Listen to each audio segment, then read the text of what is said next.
ayah, bunda atau ayah ibu, maafkan kami. Kenapa harus minta maaf? Siapa yang menyebut? Kenapa sebagai anak kita tuh perlu minta maaf sama orang tua kita? Atau sebagai merasa nggak perlu, kan sudah kewajiban orang tua kirim fulus, kewajiban orang tua menyekolahkan anaknya. Selamat datang di channel Kalam Syiar FM. Kenapa sebagai anak kita tuh perlu minta maaf sama orang tua kita? Atau sebagai merasa nggak perlu, kan sudah kewajiban orang tua kirim fulus, kewajiban orang tua menyekolahkan anaknya, kewajiban orang tua membelikan pakaian buat anaknya. Terus dia bicara kewajiban orang tua, tapi sebagian lupa dengan kewajiban dirinya sebagai hamba sang pencipta dan anak buat orang tuanya. Pagi hari ini anak ingin mengajak antum semua untuk merenungkan apa sih sebenarnya harapan orang tua dari kita, khususnya yang dimasukkan ke pesantren ini. Apa sih orang tua antum ingin apa ketika memasukkan antum ke pesantren ini? Yang jelas orang tua itu ada dua, sebagaimana kita yang ada di tempat ini ada dua jenis manusia. Siapa yang mau nyebutkan dua jenis manusia?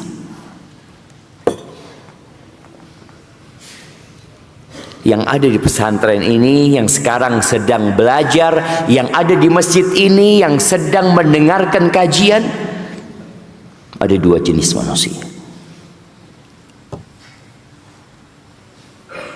Nah, fadhal. Laki-laki dan perempuan. Betul, anda kasih juga. Iya, jazakallah khair. Ini perlu kita, antum dengar jawabannya, laki-laki dan perempuan. Ini perlu kita kembali meyakinkan masyarakat. Karena mulai ada bayangan-bayangan bahwasanya ada jenis yang lainnya. Kalau di bahasa Arab itu, Anda nggak tahu sekarang ya, kalau mau daftar email, itu kan ada zakar, unsa, yang ketiga apa? Al-jins al-akhar, jenis yang lain. Jenis yang lain itu banyak yang dibuat-buat oleh manusia. Tapi pertanyaan kembali, mungkin Anda salah memberikan pertanyaannya. Dari sisi ambisi orang tua, ambisi anak, dan ambisi manusia secara umum itu ada dua. Apa dua hal ini? Nah, oh itu semangat. Kalau ambisinya, semangat jawab barusan. Dunia akhirat. Masya Allah. Antum kapan mau nikah? Masih lama ya? Masih lama. Abah antum masih ada? Kasihkan buat abah antum. Jangan dikasihkan ke ibunya. Itu buku khusus buat laki-laki. Jamaah rahimakumullah, ya tadi disebutkan Allah Azza wa Jalla menyebutkan surat Al-Baqarah ya, ketika cerita tentang haji, Allah mengatakan faminan nasi may yaqulu rabbana atina fid dunya wa ma lahum fil akhirati min khalaq wa minhum may yaqulu rabbana atina fid dunya hasanah wa fil akhirati hasanah wa qina adzabannar. Ada sebagian manusia yang ambisinya dunia saja. Yang dia pikirkan adalah bagaimana sukses dalam pekerjaannya, dalam karirnya, bagaimana dia memiliki rumah yang besar, bagaimana dia memiliki kendaraan yang mewah, bagaimana dia memiliki anak-anak yang sukses dalam dunia mereka. Ada yang ambisinya itu. Dan apabila yang diinginkan tidak dicapai, orang tua marah sama anaknya. Karena harapan orang tua kau itu nak, ya bisa membantu orang tua dari sisi finansial. Makanya tidak sedikit orang tua kalau anak perempuannya menikah, yang awalnya sudah dikuliahkan dengan biaya yang begitu banyaknya, tapi tahu-tahu ketika menikah dia resign dari pekerjaan, meninggalkan karirnya, itu marah orang tua. Kenapa? Karena ambisinya orang tua dunia. Tapi ada di antara mereka yang ambisinya fid dunya hasanah wa fil akhirati hasanah wa qina adzabannar. Kira-kira orang tua antum ingin apa dari antum? Ketika perang Uhud, perang Uhud itu kapan terjadi dan antara umat Islam dan orang-orang musyrikin berapa jumlah mereka? Nah, perang Uhud.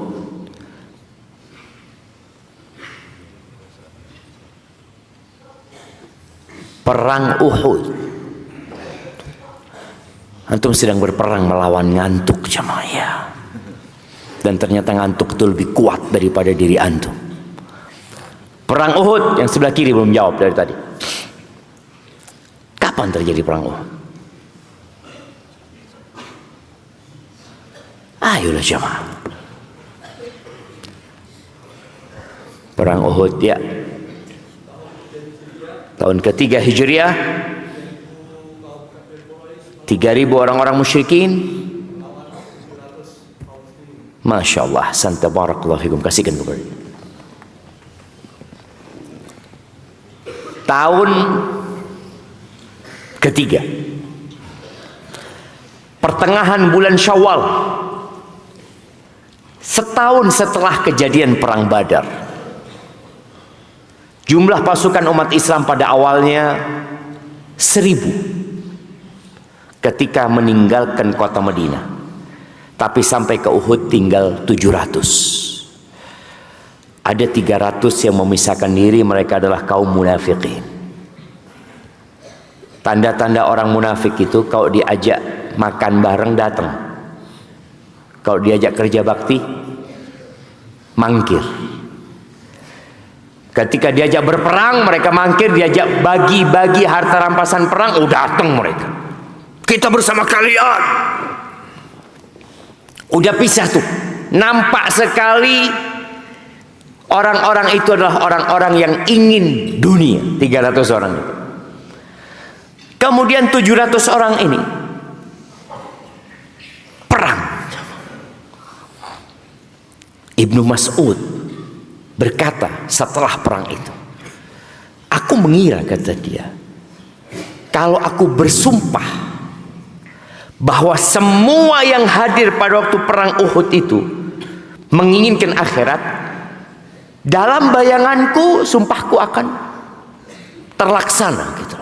Benar sumpahku itu. Tapi ternyata aku salah, kata dia. Setelah perang Uhud Allah turunkan minkum man yuridud dunya wa minkum man yuridul akhirah. Sebagian kalian ada yang ambisinya dunia.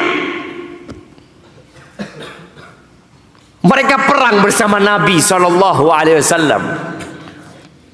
Di situ ada Abu Bakar As-Siddiq, ada Umar bin Khattab, ada Uthman bin Affan, ada Ali bin Abi Talib, ada Hamzah Sayyidus Syuhada, ada Mus'ab bin Umair. Mereka bersama Nabi alaihi salatu wassalam mendapatkan arahan langsung dari sang penghulu, Sayyidu waladi Adam. Ternyata di medan perang itu ada yang ambisinya dunia. Apalagi yang di sini siapa? Yang di medan perang. Wa minkum man yuridul akhirah. Thumma sarafakum anhum liyabtaliyakum. Dan sebagian kalian ingin akhirat dan ternyata dunia yang diharapkan Allah palingkan dari mereka. Yang ada kekalahan walaupun tidak telak. Nabi belum terbunuh. Nah, tapi 70 orang dari sahabat Nabi tewas di medan perang. Ahibati fillah, ketika kita tahu beda angan-angan orang tua, maka tadi kenapa kita perlu minta maaf? Kadangkala kita tidak sesuai dengan yang mereka harapkan. Harapan orang tua antum hafal Quran, tapi antum nggak hafal Quran. Ya nggak mampu, Ustaz. Iya, nggak semua orang mampu, tapi semua orang diperintahkan berusaha. Harapan orang tua antum sampai lulus di Al-Irsyad ini, tapi ada seleksi alam. Ternyata ada orang-orang yang nggak sampai lulus. Berapa persen Ustaz Ujang santri yang tidak sampai selesai? Trennya tiap tahun. Iya. 40-an. 40 orang. 40 orang tiap tahunnya. Iya. Padahal orang tuanya sudah capek. Udah lelah. Ana sampai ingat ada orang tua katanya yang nemenin anaknya di pesantren. Pindah dia. Dia tinggalkan tempat tinggalnya, ada yang beli rumah, ada yang kontrak rumah supaya dekat sama anaknya. Doa tidak pernah berhenti dipanjatkan, tapi ternyata sang anak ya mungkin memang bukan di sana tempat dia. Sebagian orang tua kecewa. Suatu hari ana mengetes seorang calon mahasiswa di STD Imam Syafi'i Jember. Ana tanya, emang keinginan antum untuk kuliah di sini? Kata dia, enggak Ustaz. Ana sudah 6 tahun di pesantren. Ana punya cita-cita ingin jadi dokter Ustaz. Tapi ibu ana inginnya ana jadi ustaz. Hadirin, orang tua antum ingin antum jadi apa? Dimasukkan ke pesantren ini. Jadi ustaz? Enggak lah. Ingin supaya anak jauh dari dunia. Ya boleh jadi. Akhirnya anak ngomong sama anak ini, boleh anak telepon ibu antum? Boleh Ustaz. Akhirnya anak ngobrol sama ibunya. Nah, cerita panjang. Akhirnya anak itu dipanggil sama orang tuanya. Udah engkau nggak usah ke STDI. Engkau lanjut kuliah kedokteran. Ya, ada orang tua kadangkala memaksakan kepada anaknya. Tapi kalau engkau mampu, engkau perjuangkan. Maka di sebagian pesantren itu ditanya anak itu, engkau masuk pesantren ini karena keinginan orang tua atau karena keinginan sendiri? Pertanyaan itu ditanyakan di sini juga. Nah, cuma memang kadang-kala anak itu nggak tahu dengan maslahat dia. Anak-anak itu kalau dibiarkan tanpa bimbingan dan pengarahan dari orang tua, jadi nggak benar. Karena dia akan mengikuti nafsunya. Tapi setelah dia punya ilmu, dia insya Allah bisa menentukan aku mau kemana. Alhamdulillah aku udah belajar 6 tahun di Al-Irsyad. Dia datang ke orang tuanya, ayah bunda, alhamdulillah aku udah dapat yang ayah sama bunda inginkan. Aku sudah hafal Al-Quran walaupun gak semuanya. Aku sudah belajar halal haram. Tapi Aku ingin jadi pedagang, bisnismen. Siapa yang ingin jadi bisnismen? Angkat tangan. Yang tinggi angkat saja. Yang tinggi, jangan takut. Nah, sebelah kiri mana? Masya Allah. Yang belakang nggak ada? Ada yang di belakang. Barakallah, turunkan. Ada. Nggak apa-apa. Karena memang orang kalau mau jadi bisnismen itu wajib belajar agama. Umar bin Khattab radhiyallahu taala anhu mewanti-manti yang berdagang di pasar kota Madinah. La yabi' fi suqina, nggak boleh dagangan di pasar kami ini kecuali yang tahu dengan halal yang haram, kecuali yang tahu dengan agamanya. Jadi jangan sampai ketika antum berpikir ana ingin menjadi bisnismen Ustaz, lalu antum nggak semangat belajarnya. Tetap semangat belajarnya, tetap bersungguh-sungguh menghafalkan Al-Quran, menghafalkan hadis, walaupun cita-citanya anak mau bisnis. Abdurrahman bin Auf, jangan ditanya harta dia, coba sekali sodakoh 100 ekor kuda, coba. Dan dia melakukan itu karena dia faham agama. Nabi SAW mengatakan kepada para sahabatnya ketika mereka berbicara tentang dunia, harta, kekayaan, beliau tidak mencela. Beliau mengatakan kepada mereka SAW, la ba'sa bil ghina, la ba'sa. Antum belajar arti kata-kata la ba'sa. Apa la ba'sa? Terjemahan bahasa Arabnya la ba'sa, la madha-madha. La ba'sa, nggak apa-apa kaya itu, tapi syaratnya apa? Limanittaqa, syaratnya harus bertakwa. Dan untuk bertakwa itu harus belajar.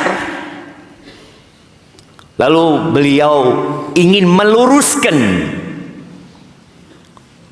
mindset para sahabat ini dan mindset seluruh umat Nabi SAW ketika memandang harta sebagai sesuatu yang sangat-sangat istimewa. Lah, biasa aja harta itu.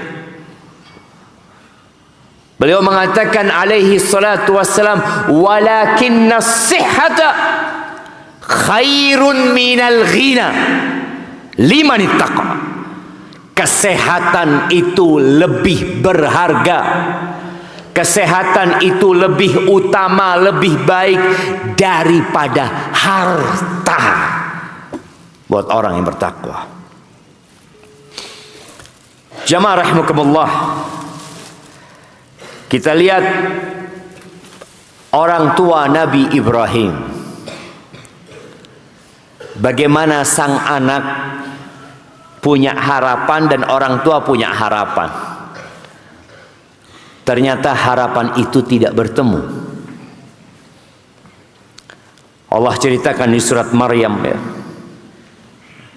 di ayat 41 sampai 48. Wadhkur fil kitabi Ibrahim innahu kana siddiqan nabiyya.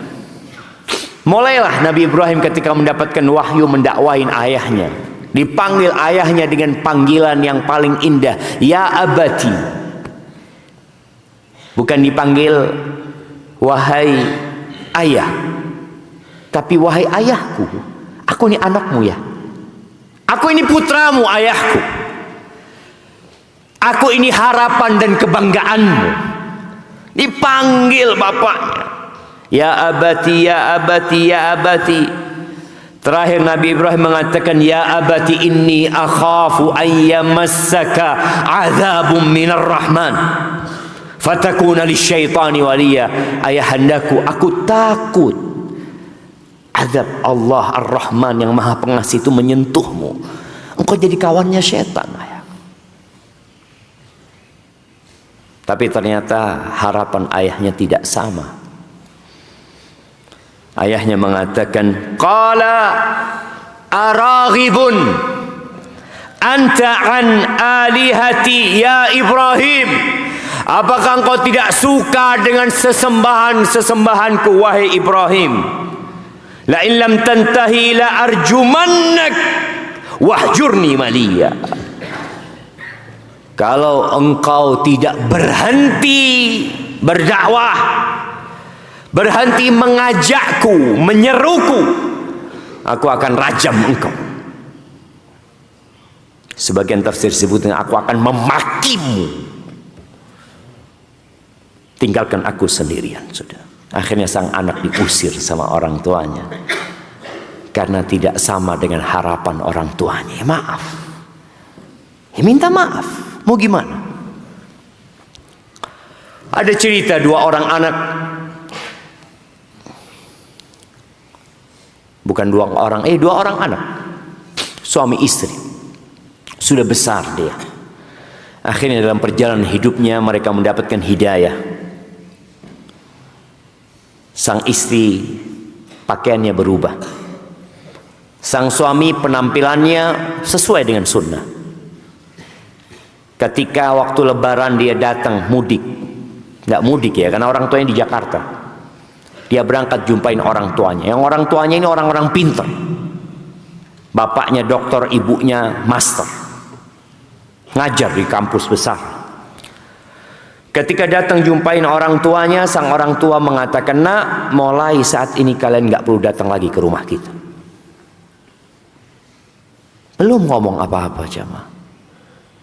Melihat dari penampilannya, memang kalau penampilan pakai jenggot dan pakai jilbab besar, apa kata orang? Teroris. Ya, ini radikal. Bagaimana tatkala mereka melihat Rasulullah SAW dan para sahabatnya, yang setiap salat kita mengatakan Assalamu alayka ayyuhan nabi wa rahmatullah wa barakatuh. Yang kita setiap salat bersolawat Allahumma salli ala Muhammadin wa ala ali Muhammad. Bagaimana tatkala mereka melihat keluarga Rasul sallallahu alaihi wasallam di masa itu. Kita lihat bagaimana orang tua kecewa. Bapaknya Nabi Ibrahim kecewa. Tapi ada kekecewaan yang tidak pada tempatnya, tapi sebagai seorang anak tetap minta maaf. Bahkan di cerita Nabi Ibrahim, ketika Nabi Ibrahim diusir, Nabi Ibrahim mengatakan, qala salamun alaik, sa'astaghfiru laka rabbi, innahu kana bi hafiya. Ayah, semoga keselamatan buat engkau ayah. Tetap anak ini, aku akan mohonkan ampun buat engkau kepada Tuhanku. Tuhanku itu maha baik ya. Subhanallah jemaah. Jemaah rahimakumullah. Di surat Maryam cerita anak. Kita tahu Nabi Zakaria ingin punya anak. Dan antum semua yang hadir di tempat ini, dan insya Allah semua yang ada di muka bumi ini, adalah orang-orang yang diharapkan kehadirannya sama orang tua. Ada yang 20 tahun nunggu anak, ada yang 30 tahun. Nabi Zakaria disebutkan sampai umur 100 tahun oleh beberapa ahli tafsir. Beliau sudah tua renta, lalu dikasih anak. Allah sebutkan tentang Nabi Zakaria. Setelah dikasih anak yang namanya Yahya, Allah mengatakan, ya Yahya khudhil kitaba biquwwah. Wahai Yahya, ambillah kitab itu dengan kekuatan, dengan sungguh-sungguh. Begitu pula yang menuntut ilmu perlu kesungguhan. Nggak bisa dengan santai. La yunalul ilm birahatil jasad. Nggak bisa Antum dapat ilmu sambil merem-merem ketika kajian subuh ya. Kecuali waliullah mungkin ya, enggak Ustaz. Mata ana memang terpejamkan, tapi hati ana tetap menyimak ilmu itu. Siapa yang kayak gitu? Ana kasih hadiah. Berat jamaah. Khudhil kitaba biquwah. Nggak bisa santai. Duduk di kelas, mendengarkan ustadznya. Kadangkala kita lengah sedikit, ilmu itu pergi. Maka kenapa para ulama ahli hadis terdahulu itu setiap habis menghadiri majelis-majelis ilmu, malam harinya mereka melakukan yang namanya mutabaqah, mencocokkan yang mereka tulis ini sama nggak dengan yang ditulis sama temennya. Jangan-jangan karena salah, gara-gara ngantuk salah yang ditulis, dicocokkan dan melelahkan. Beda dengan mencari harta. Mencari harta itu nggak perlu kuat-kuat. Orang pagi kerja jam 4 pulang istirahat sudah. Tapi menuntut ilmu, kapan istirahatnya tuh? Kapan istirahatnya? Malam harus murojaah, habis subuh murojaah lagi, sambil ngantri makanan masih murojaah. Dan ternyata ilmu itu dimurojaah sampai mati. Kalau harta enggak, boleh jadi antum sudah sukses, sudah bisa tidur. Buka keran di rumah antum yang netes emas. Insya Allah. Ada orang-orang kaya nggak perlu murojaah lagi, dia nunggu. Tapi ilmu nggak bisa. Sampai mati, sampai hari ini Syekh Shalih Al-Fauzan tetap beliau murojaah jamaah. Tetap belajar. Dan perintah Nabi SAW, ta'ahadul Quran, itu sampai mati. Nggak ada ceritanya alhamdulillah ana sudah menghafal Quran dan murojaah selama 30 tahun. Berarti 30 tahun selanjutnya nggak perlu murojaah. Hilang tuh Quran. Khudhil kitaba biquwah. Wa atainahul hukma sabiyya wa hananan min ladunna wa zakata wa kana taqiyya wa barram biwalidayhi wa lam yakun jabbaran asiya. Dan itu harapan para orang tua. Antum jadi anak yang bertakwa, jadi anak yang lembut, nggak kasar, apalagi sama orang tua, nurut, nggak durhaka, senantiasa dalam ketaatan. Ya, keinginan orang tua anak-anaknya berjalan di atas keistiqomahan. Makanya doa orang tua, ini orang tua yang harapannya dunia akhirat ya, karena ada orang tua yang harapannya anaknya tampan, anaknya cantik. Maka ketika dia menikah, dia cari ibu yang cantik. Di Indonesia sekarang ini sedang ada istilah naturalisasi. Ya, naturalisasi. Dengar antum, naturalisasi. Yang pemain-pemain bola Indonesia itu, antum lihat kok nggak ada yang namanya Bambang, mana lihat kok nggak ada yang namanya Joko. Nggak ada lagi yang hidungnya nggak panjang-panjang. Nah, lihat ada apa ini? Iya, ada orang tua yang berpikir seperti itu. Dia ingin anak yang tampan, yang cantik, yang gagah. Sehingga dia berpikir menikah dengan ibu yang cantik. Harapannya anaknya cantik, anaknya tampan. Walaupun dia sebagai bapak, ya kulitnya putih kegelapan, tapi boleh jadi anaknya putih terang nanti anaknya. Ya akhirnya boleh jadi anaknya seperti yang diinginkan, tapi kata Allah, wa ma lahum fil akhirati min khalaq. Di akhirat nggak dapat apa-apa, nggak ada. Nabi Ibrahim ketika berdoa, beliau nggak punya anak, beliau ingin punya anak. Di beberapa Kitab disebutkan Nabi Ibrahim itu punya anak setelah umur 86 tahun. Doanya beliau apa? Rabbi habli minas salihin, minas salihin, minas salihin. Terus beliau minta Rabbi habli minas salihin. Berapa tahun berdoa? Puluhan tahun. Rabbi habli minas salihin. Yang beliau minta yang soleh, yang soleh. Allah kasih. Setelah dikasih anak, doanya berubah. Kalau belum punya anak, doanya buat anak, minta anak, minta. Setelah dikasih anak, beliau mengatakan, wajnubni wa baniya an na'budal asnam. Hindarkan aku dan anak-anakku dari menyembah berhala. Rabbi ij'alni muqimas salah wa min dzurriyyati rabbana wa taqabbal du'a. Harapan disambung dengan usaha. Ya Allah, jadikan aku orang yang mendirikan salat dan dari anak-anak keturunanku. Terus dalam doanya, aku anakku, aku anakku, aku anakku. Karena itu yang diharapkan sama orang tua.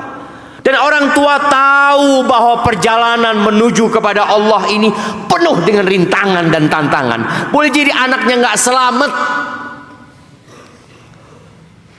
Sebagaimana cerita anaknya Nabi Nuh alaihi salam. Boleh jadi. Tapi itu harapan orang tua. Dan di surat Al-Furqan, harapan ibadur Rahman. Yang antum insyaallah semua hafal doanya. Walladzina yaquluna rabbana hab lana min azwajina wa dzurriyyatina qurrata a'yun waj'alna lil muttaqina imama. Bayangin ya. Siapa yang mau menerjemahkan ayat itu? Nah,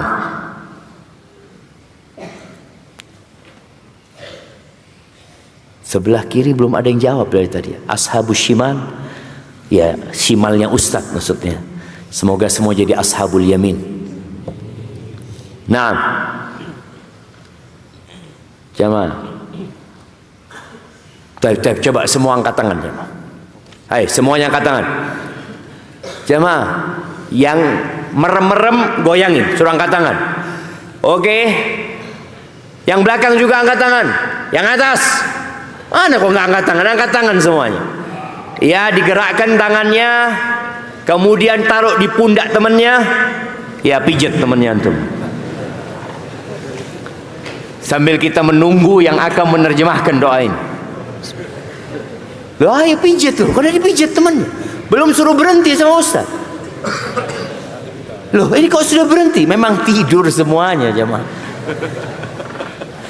Ya, jangan berhenti sampai ustadznya ngomong berhenti.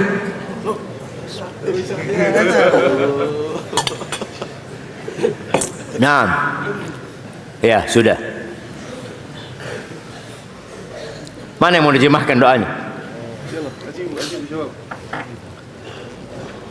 Rabbana hab lana min azwajina wa dzurriyyatina qurrata a'yun waj'alna lil muttaqina imama. Supaya antum tahu itu doanya abah dan ibu antum.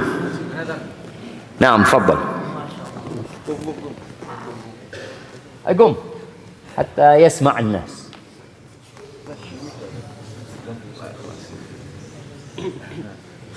Naam. Ahlan wa sahlan, barakallahu fikum.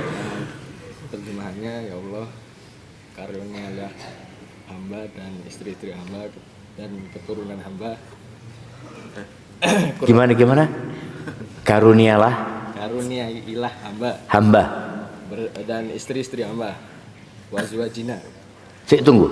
Rabbana hablana Min azwajina. Min apa wa? Min azwajina. Ya, apa artinya? Iya. Istri hamba. Wa dzurriyyatina. Keturunan. Dan dari Keturunan. iya. Qurrata a'yun. Qurrata a'yun. Jadi seseorang yang bisa ketika kita lihat dia bisa menyegarkan mata kita atau Nyenang hati. menyenangkan. Ya, nah. Wa ja'alna lil muttaqina imama, dan jadikanlah kami lil muttaqina imama. Untuk orang-orang bertakwa agar kita menjadi imamnya. Masya Allah, barakallahu fikum, jazakallahu khair, fadl hadaya pada antum, hayyakumullah. Na'am. Waj'alna lil muttaqina imam. Bayangin ya, doanya nggak main-main ya, Pak. Anugerahkan kepada kami dari istri-istri kami, dari anak-anak kami, penyejuk pandangan yang menyenangkan hati, dan jadikan kami pemimpin buat orang-orang yang bertakwa. Dan subhanallah, ternyata pemimpin buat orang-orang yang bertakwa itu makmumnya orang-orang yang bertakwa. Nggak bakalan antum jadi pemimpin buat orang yang bertakwa kecuali antum bermakmum dulu kepada orang yang bertakwa. Maka antum dimasukkan ke pesantren ini agar antum jadi imam buat orang-orang yang bertakwa, bukan hanya jadi pengekor. Dulu ya, orang Arab itu ketika mereka berangkat ke satu perkampungan ya, baik dalam rangka menyerang kampung itu, mereka melihat anak-anak kecil yang ada di sana. Sedang ketika mereka sedang bermain-main, diperhatikan sama mereka. Yatawassamun wa yatafarrasun fi mustaqbali haula. Kira-kira anak ini mau jadi apa nanti? Dilihat. Jadi kalau ada yang lagi bermain lalu mengatakan, "Man yakunu ma'i?" Siapa yang mau ikut aku? Siapa yang gabung sama aku? Kata mereka, ini bakal jadi pemimpin di masa depan. Tapi ada di antara mereka yang mengatakan, ana akunu ma'aman. Ana akunu ma'aman. Aku sama siapa? Aku ikut siapa? Oh, makmum ini. Ini jadi makmum. Antum termasuk yang mana? Coba antum lihat diri antum. Kayaknya anak yang kedua, Ustaz. Di kelas nggak pernah angkat tangan tanya. Ada siswa-siswa santri-santri yang sepanjang tahun di kelas cuma, nah, pembagian kelompok, iya, anak ikut siapa anak? Mumpung antum masih sekarang, karakter itu bisa dirubah dengan membiasakan diri. Dan doa orang tua antum, waj'alna lil muttaqina imama. Maka ketika antum nggak bisa mencapai itu, ya minta maaf sama orang tua. Minta maaf ayah, tapi aku akan berusaha. Aku akan berupaya seperti doa ayah. Waj'alna lil muttaqina imama. Taib, Nabi Isa alaihissalam, bagaimana Allah menceritakan dia? Ketika Maryam membawa putranya. Ini kejadian di Ilya, di Urshalim, di Baitul Maqdis, di tempat yang indah sana yang sekarang sedang dikuasai oleh orang-orang Yahudi, dan penguasaan mereka disebabkan dosa-dosa kita. Israel menguasai mereka, nggak perlu antum cari siapa yang salah, karena kita mulai melihat beberapa potongan video mengatakan siapa sebenarnya yang menjual Palestina. Kita semua.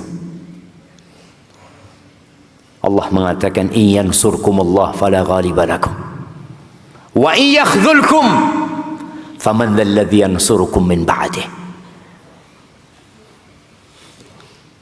Ketika berangkat yang namanya Maryam menggendong putranya Isa alaihissalam, ditanya sama orang-orang, Maryam hanya menunjukkan kepada putranya, fa asyarat ilaih. Apa katanya Isa ini? Qala inni abdullah. Kita semua sama, Abdullah. Yang beda kita sama Nabi Isa, ataniyal kitab wa ja'alani nabiyya. Itu yang nggak bisa dicapai. Itu kekhususan. Nabi alaihissalatu wasallam mengatakan, qul innama ana basyarum mithlukum. Aku manusia sama seperti kalian. Bedanya apa? Yuha ilayya. Aku dapat wahyu. Dan Isa Abdullah, bedanya dia atani alkitab wa ja'alani nabiyya wa ja'alani mubarakan aina ma kuntu. Dan ini harapan orang tua.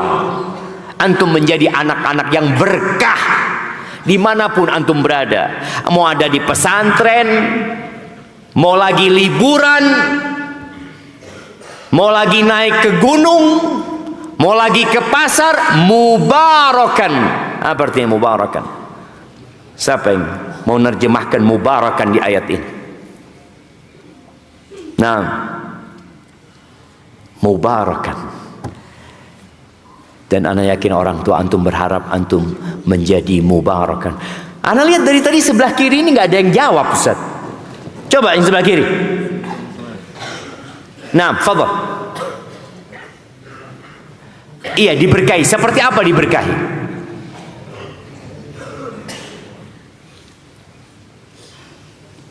Seperti apa yang diinginkan ya? Mubarakan itu seperti apa? Jadi antum berpikir orang yang diberkahi itu yang kayak apa? Fadhal.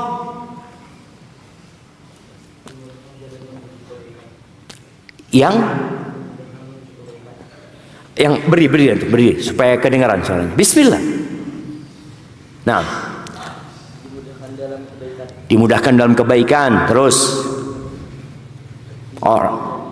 dijauhkan dari kemungkaran. Lalu apa yang dilakukan orang yang berkah ini biasanya kepada masyarakatnya? Kalau pulang ke rumah orang yang berkah ini kira-kira ngapain? Membantu masyarakatnya, membantu orang tuanya. Barakallahu fikum. Naam. Jazakallahu khair. Barakallahu fikum. Naam, disebutkan di tafsirnya nafa'an linnas, mualliman lil khair, manfaat buat manusia. Jadi orang yang berkah itu yang bermanfaat buat orang lain. Maka Nabi SAW ketika ditanya man khairun nas, man ahabbun nas ilallah, siapakah manusia yang paling baik, siapakah orang yang paling dicintai Allah, anfa'uhum linnas, orang yang paling bermanfaat buat orang lain. Jadi harapan orang tua antum menjadi orang yang paling bermanfaat buat orang lain. Makanya orang tua itu capek, lelah, nggak apa-apa. Anaknya masuk kemana? Ke Al Irsyad. Mahal loh Al Irsyad ini. Mahal murah Ustaz? Anak tanya sama anak-anak, mahal apa murah? Tuh. Tahun depan SMP nggak naik. Tahun depan SMP nggak naik kelas maksudnya. Nggak dinaikkan SPP-nya ya. Antum lihat tuh. Antum tahu mahal, maka jangan kecewakan orang tua antum. Antum tahu mahal. Antum ketika lihat SPP, ya Allah, abah ana bayar sekian, ibu ana bayar sekian, anak kadang-kala telat bayar. Di WA, saat ini Mas Rama belum bayar, Allahu Akbar ya. Ya, supaya tahu kita bayar betul. Capek orang tua, lelah. Demi antum mubarakan. Agar antum jadi orang yang berkah. Nggak harus jadi ustadz tadi disebutkan. Antum silahkan menjadi pembisnis. Silahkan menjadi pejabat mungkin suatu saat. Tapi jadilah mubarakan.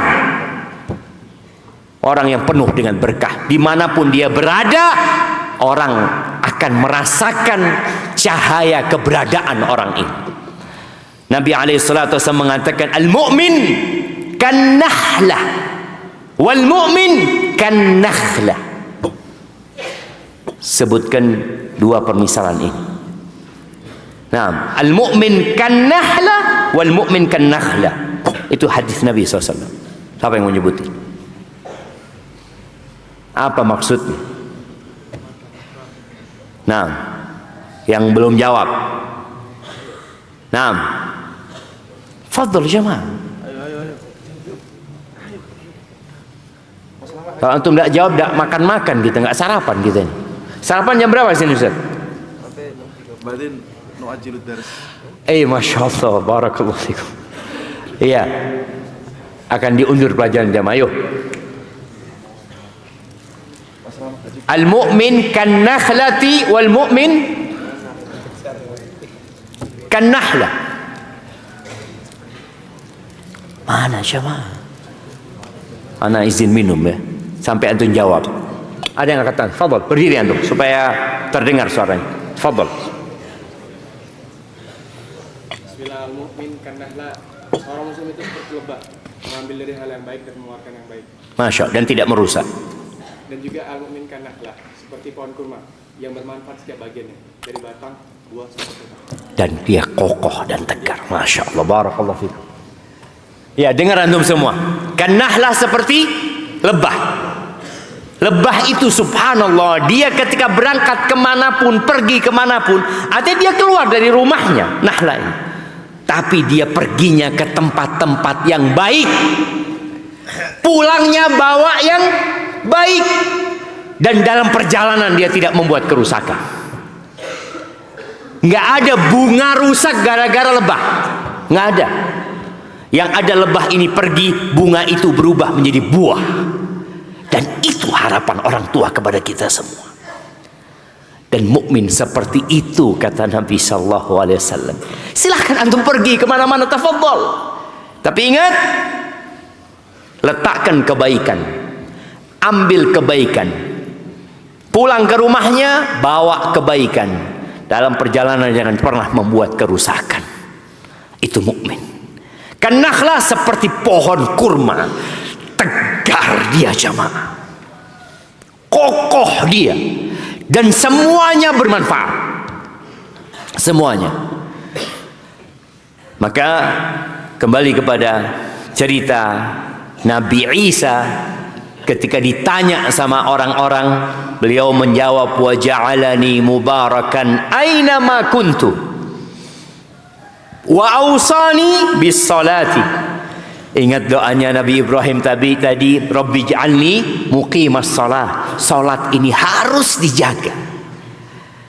Sebagian santri kalau pulang ke rumahnya masih disuruh sama orang tuanya salat. Siapa yang kalau di rumah masih disuruh salat? Angkat tangan. Enggak ada jamaah. Masya Allah, Masya Allah. Berarti sudah mubarakan ini Ustaz. Kalau di rumah nggak ada orang tua nyuruh anak sholat, anak yang bangunkan orang tua anak sholat. Oh Masya Allah, anak ngingetkan orang tua anak sholat. Dan memang harapan orang tua itu. Makanya ada orang tua yang tanya, Ustaz, mohon maaf Ustaz ya, anak ini bingung Ustaz. Anak memasukkan anak-anak ke pesantren karena anak tahu anak bukan orang yang baik Ustaz. Anak punya masa lalu yang kelam. Anak ingin anak-anak tadi jadi mubarakan, jadi seperti pohon kurma, jadi seperti lebah, menegakkan sholat. Kenapa ketika pulang saya terus yang bangunkan anak saya sholat? Anak sampaikan, loh emangnya di pondok dia bangun sendiri? Dia dibangunkan juga di pondok. Di pondok dibangunkan apa bangun sendiri? Anak tadi masuk masjid ini jam 4 kurang 15 mungkin. Ada yang sudah di masjid. Itu seperti yang tidak dibangunkan di soft pertama. Dan tidak lengkap, nggak sampai satu soft jamaah. Karena memang ada di antara kita yang ashabul yamin, ada yang masuk al-muqarrabin. Al-muqarrabin itu as-sabiqun as-sabiqun, yang berlomba-lomba untuk selalu di soft pertama aja. Maka tadi ingat, wa ausani bis salah wa zakah, dan zakat. Berapa lama dikasih wasiat itu? Madumtu hayya, sampai mati. Jadi menegakkan sholat itu bukan hanya di pesantren. Oh pesantren Masya Allah, alhamdulillah Ustaz. Sampai rumah langsung berubah. Ke masjid nunggu qomat. Siapa yang nunggu qomat kalau ke masjid? Kadangkala qomatnya nggak kedengeran sampai masjid. Oh ya alhamdulillah Ustaz, anak ini jadi imam terus. Tapi bukan lil muttaqina imamah, imaman lil masbuqin. Imam buat yang masbuk. Oh antum dari lulusan al-irsyad, fadhal. Jadi imam. Cuma imam buat yang masbuk. Ya, Janganlah jemaah. Kemudian wa barram bi walidati wa lam yaj'alni jabbaran syaqiyya, dan berbakti kepada ibundaku, karena Nabi Isa nggak punya ayah, maka berbaktinya hanya ke ibundanya. Dan kalau antum lihat ya, ceritanya Maryam ini diwakafkan sama ibunya. Bagaimana Maryam, ibunya Hana ketika mengatakan, apa ayatnya? Inni nadartu ma fi batni muharraran fataqabbal minni. Diwakafkan nih, bagaimana? Benar-benar sang bunda berharap anaknya buat akhirat sudah. Aku wakafkan ya Allah. Dulu boleh mewakafkan anak tuh. Jadi anak tuh dilepas sudah. Kemana? Ke Masjidil Aqsa. Tapi ternyata yang lahir seorang wanita. Qalat rabbi inni wada'tuha untha. Ya Allah, ternyata perempuan yang aku lahirkan. Maka di sini dia diperintahkan berbakti kepada ibundanya. Maka dia harus melanjutkan keinginan-keinginan ibundanya. Walam yaj'alni jabbaran syaqiyya, dan tidak menjadikan aku orang yang keras. Dan subhanallah jemaah, Allah kalau ingin kebaikan kepada satu keluarga, anzala alaihimur rifqa, Allah akan turunkan kelembutan. Jadi kalau antum yang sekarang merasa anak ini kok keras orangnya Ustaz ya, anak ini kasar Ustaz orangnya Ustaz, anak ini temperamental, mumpung antum masih santri, berusaha untuk dirubah. Enggak Ustaz, anak sudah keturunan Ustaz. Loh, keturunan. Kalau antum tahu keturunan tidak baik, jangan dilanjutkan. Karakter-karakter yang buruk itu bisa dirubah, diarahkan menjadi lebih baik. Karena kalau tidak, antum akan syaqi, akan menderita dan melarat hidupnya di dunia dan di akhirat. Jamaah rahimakumullah, itu harapan orang tua. Kemudian orang tua menginginkan kemapanan dan kebahagiaan buat anak-anaknya. Itu harapan orang tua. Makanya kalau antum nanti menikah, jangan ngerepotin orang tua. Udah cukup orang tua menyekolahkan antum, udah biayai antum. Karena banyak anak-anak sekarang sampai lulus kuliah masih jadi benalu di rumah, jadi benalu di masyarakatnya. Loh, ayolah nak, sudah cukup perjalanan yang panjang, nafkah diberikan oleh orang tua. Itu harapan orang tua, engkau mapan, engkau bahagia hidupmu, maka perlu usaha. Maka yang dapat kiriman dari orang tua jangan semuanya dihabiskan. Dan usahakan ketika antum dapat uang dari orang tua, uang saku itu disisihkan. Sebagiannya letakkan di kotak amal. Ada kotak amal di masjid ini, Ustaz. Letakkan, Ustaz. Setiap antum dapat fulus, ana mau taruh di sini. Walaupun hanya 2.000. Tapi biasakan diri antum. Karena itu juga akan mendatangkan rezeki buat antum. Kemudian ketika antum pulang ke rumah, beli oleh-oleh. Dari mana? Dari tabungan yang antum sudah kumpulkan. Jangan mau beli oleh-oleh minta lagi sama orang tua. Sama aja. Yang beli oleh-oleh siapa? Orang tua antum akhirnya. Tapi enggak, ini oleh-oleh dan ini uang anak. Orang pemberian orang tua anak kumpulkan, pulang bawa oleh-oleh. Jadi ingin kemapanan, semua orang tua berharap anaknya bahagia dan mapan. Dan ketika antum nanti menikah, jangan pernah ngeluh sama orang tua tentang istri antum. Dan yang santriwati dengarnya. Nah, yang para santriwati, kalau sudah menikah, kalau engkau punya masalah sama suamimu, jangan cerita sama orang tua. Tampakkan kebahagiaan, kecuali tidak ada jalan lain. Karena kalau sudah orang tua tahu engkau dizalimin sama suamimu, maka orang tua akan sakit hatinya dan akan berusaha memisahkanmu dari suamimu, padahal engkau masih cinta sama suamimu. Kemudian yang diinginkan kesuksesan oleh orang tua, ya ingin sukses baik di pendidikan, baik ya di karirnya nanti, itu hal yang biasa. Maka ya doanya Nabi SAW. Safa, ini ada hadiah terakhir nih.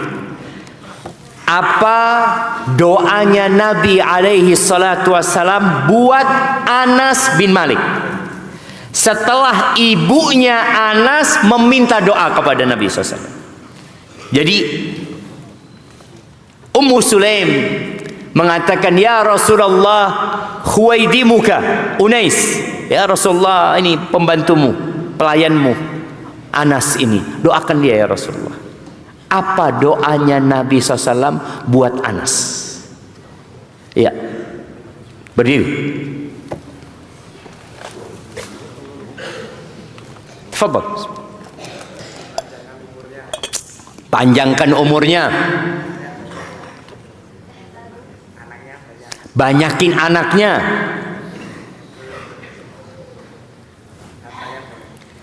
banyakin hartanya. Yang terakhir ada 4 doanya. Iya. Satu lagi yang paling penting.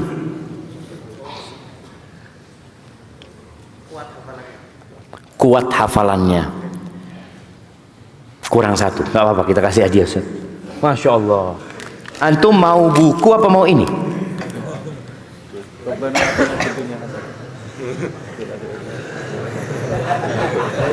Pak juga sini. Antum mau yang mana? Fadhal. Waduh, bingung antum mau milih yang mana ini. Fid dunya hasanah. Ana kasih dua-duanya, betul. Allah, barakallahu fikum. Hayakumullah, bagi-bagi buat teman-teman antum di sana. Baik, ada satu lagi Ustaz. Siapa yang mau lengkapin doanya? Tadi kurang 1 doanya. Ya. Allahumma atil umrahu. Naam. Wa kathir auladahu. Wa kathir malahu. Wa barik fihima. Wa barik fihima. Naam. Naam. Itu. Oke, siap, kita kasih hadiahnya. Kasih kan? Nggak apa-apa, kasih 2 kita juga. Supaya antum bagi-bagi sama teman antum. Naam, Allahumma akthir malahu wa waladahu wa atil umrahu waghfir lahu. Yang diminta itu 4. Ya Allah, panjangkan umurnya, banyakin hartanya dan anaknya, dan ampuni dosa-dosa dia. Anas itu mengatakan dari 4 doa Nabi itu, yang 3 dirasakan sama Anas di dunia, dan Anas menunggu yang 1 itu, karena yang 1 itu di akhirat sana. Ya, wajar orang tua ingin anaknya kaya. Nabi doakan Anas kaya sallallahu alaihi wasallam, panjang umurnya. Jadi anak ingat kalau ibu anak dulu doain anak, beliau doakan panjang umur, berkah hidupnya. Terus ditambahin sama ibu anak itu, cetek juduni, semoga jodohnya cepat gitu. Karena orang tua juga sedih kalau ngelihat anaknya kok nggak nikah-nikah ya. Umur berapa? Umur 30 tahun belum nikah. Itu sedih orang tua. Antum mau nikah umur berapa ini? Umur berapa mau nikah antum? Nah, berdiri. Nah, antum punya rencana nikah enggak? Enggak punya rencana. Sekarang enggak ada rencana. Tapi kira-kira umur berapa mau nikah? 45? Berapa? 28. Kenapa 28? Ada apa di 28 itu? Lulus kuliah umur berapa rencana?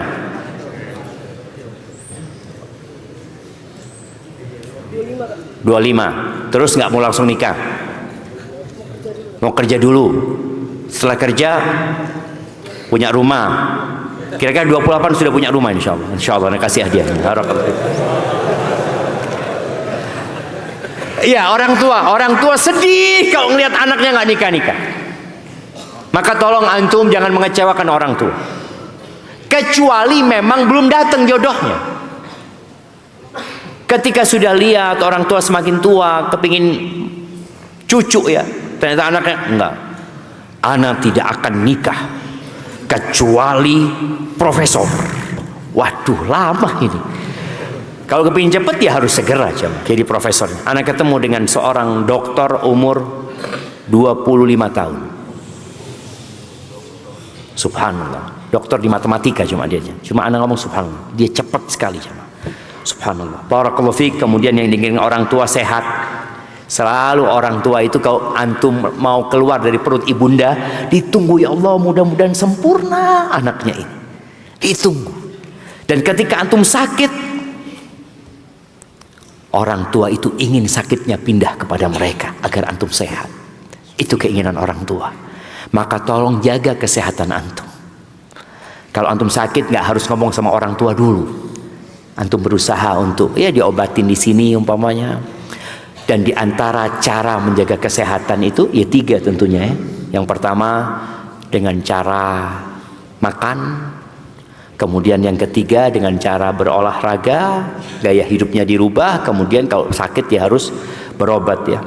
Kemudian yang terakhir, di antara harapan orang tua, anak-anaknya itu akur jemaah, nggak berantem. Makanya orang itu pada takut kalau nanti anak-anakku ini gimana ya, kalau aku meninggal dunia, apakah mereka akan berantem nantinya.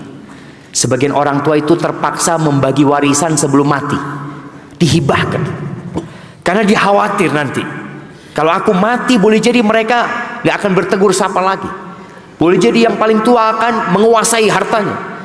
Maka hal itu ditakutkan sama orang tua. Maka tolong jaga hubungan baik antum. Kalau antum punya kakak, jaga hubungan baik dengan kakak antum. Punya adik, sayangin adik-adik antum. Punya paman, punya sepupu, punya keponakan, jaga hubungan baik dengan mereka. Karena itu juga tanda-tanda orang yang mubarakan ainama kuntu, diberkahin dimanapun dia berada. Itu yang dapat anda sampaikan jamaah. Yang benar dari Allah Azza wa Jalla, yang salah dari diri anda pribadi. Allah dan Rasulnya terbebaskan dari kesalahan itu. Ada pertanyaan Ustaz?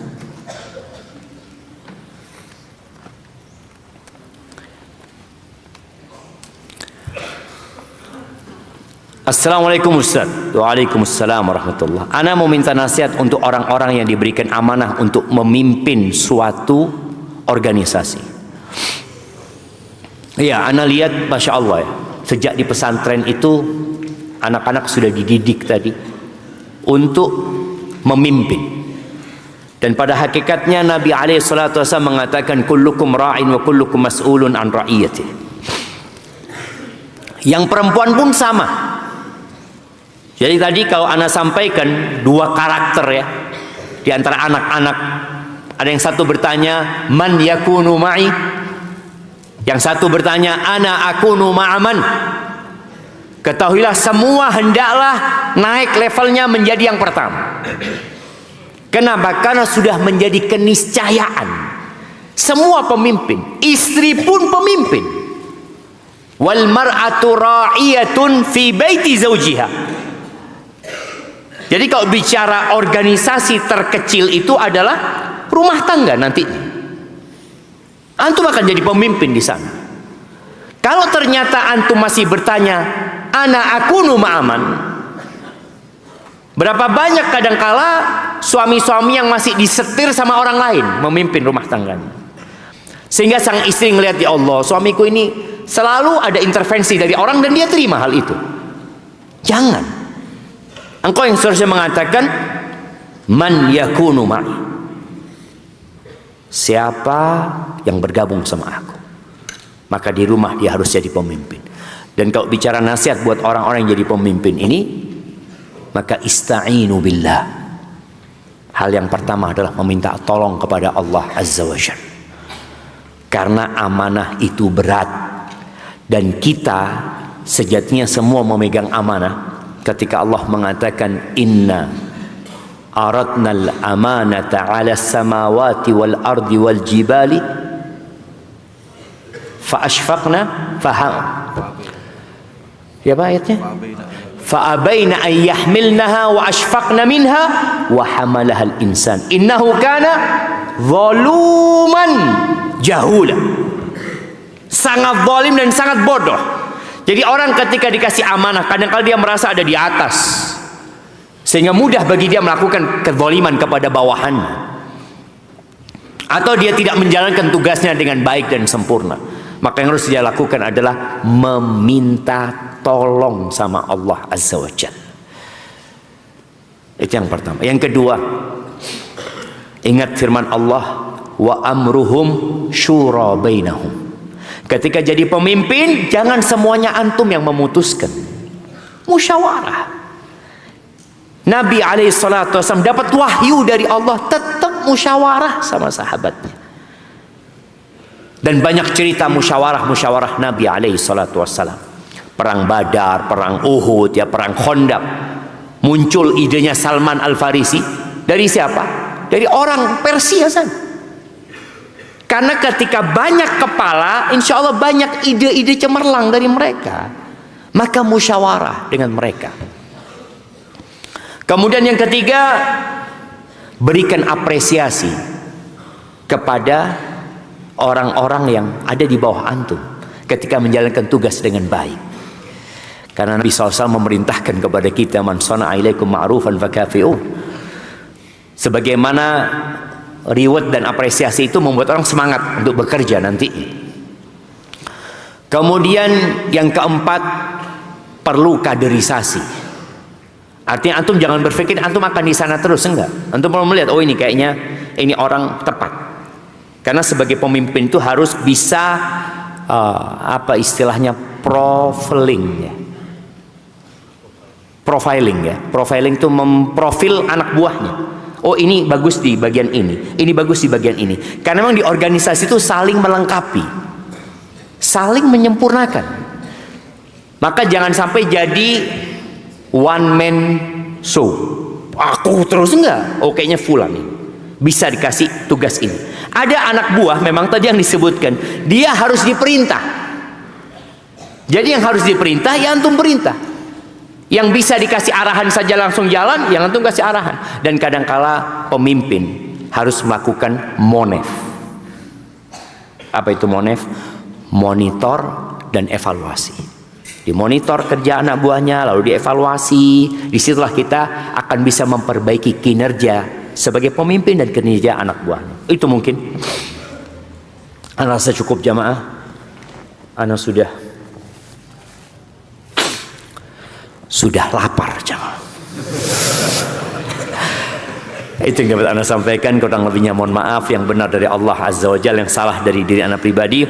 Allah dan Rasul yang terbebaskan dari kesalahan itu. Subhanakallahumma bihamdika asyhadu an la ilaha illa anta astaghfiruka wa atubu ilaik. Alhamdulillah.